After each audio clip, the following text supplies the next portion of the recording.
Mga bay, diyan ang mga balita gikan sa Visayas ug sa Mindanao. Nagkadaghan kuno ang mga sinkholes didto sa Cebu nga naapektuhan sa kusog nga linog. Mangayo tag-update gikan kang Dale Israel sa One News Cebu. Dale, pila naman di ka book sinkholes ang naa?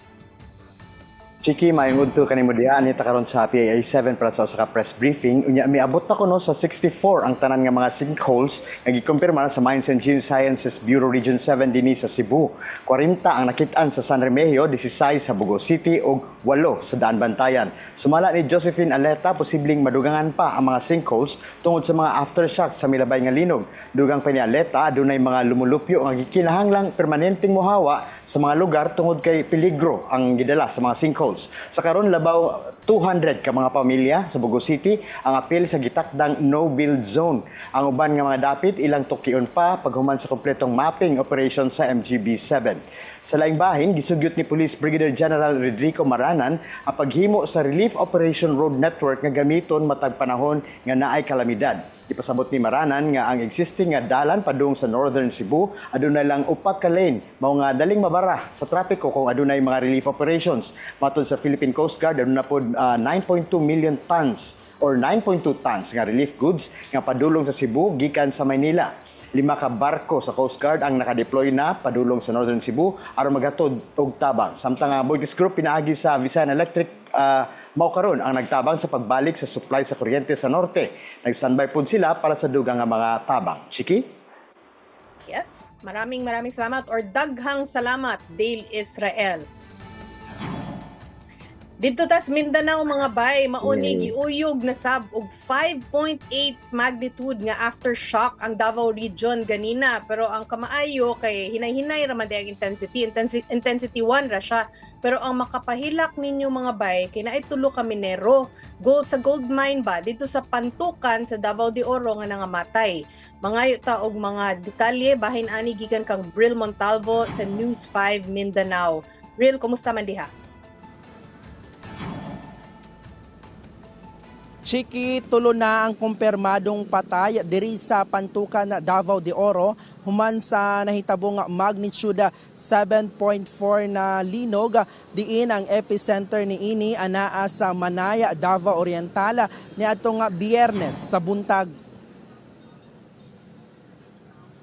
Nagatrabaho ang anaa sa kapinapulo ka mga minero sa usa ka minahana sa Bulawan sa sitio Gumaya, Barangay Kingking sa Pantukan, Davao de Oro dihang nasinati ang linog.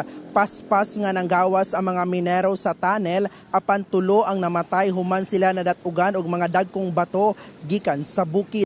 Sa aerial inspection nga gihimo sa otoridad, makita ang kadako sa damyo sa kinaiyahan sa nahitabong landslide sa bukid.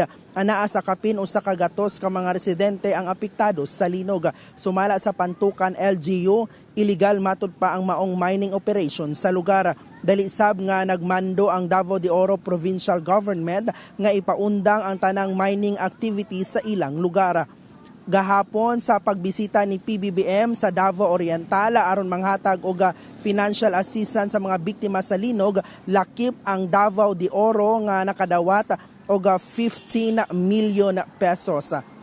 Chiki, sa karona padayon gihapon nga nasinati diri sa lugar ang mga aftershocks.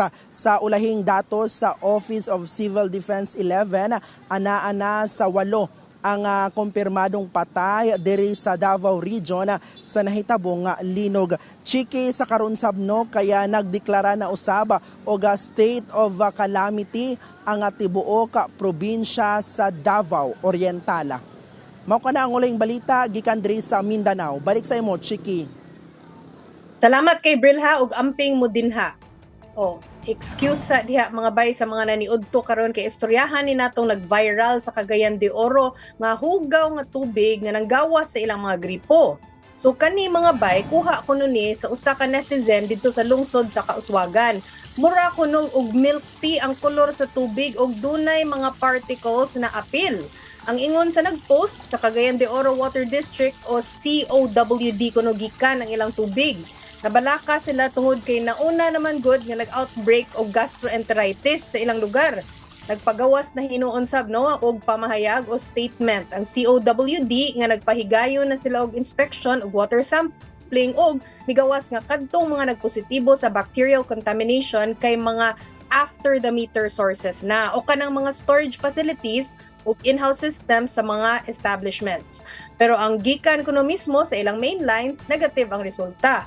Nakig-alayon o nakig-coordinate na kuno sila sa LGU ug City Health Office aron masusi pa ang mga lugar nga gi-report nga kontaminado ang tubig.